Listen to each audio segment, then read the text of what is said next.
এই সূরাটিকে বারবার আমি আমল করে দেখেছি। আমার জীবনে যখনই কঠিন কোনো ব্যথায় আমি আক্রান্ত হয়েছি, কাতর হয়েছি, তখনই এই সূরা পাঠ করে ফু দিয়ে সে ব্যথার জায়গাকে মুছেছি। আল্লাহ রাব্বুল আলামিন বিস্ময়করভাবে, অলৌকিকভাবে আমাকে সুস্থতা এবং আরোগ্য দান করেছেন।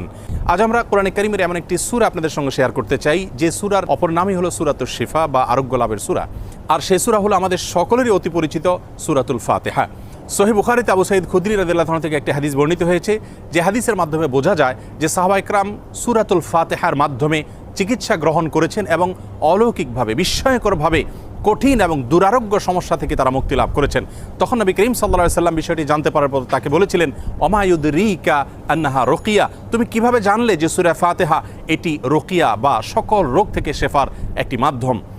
এজন্য এই সূরা সম্পর্কে উলামায়ে কেরাম বলে থাকেন যে সূরা ফাতিহার মাধ্যমে যে কোনো রোগ বালাই থেকে, যে কোনো বিপদ আপদ থেকে, যে কোনো অসুখ বিসুখ থেকে মুক্তি লাভের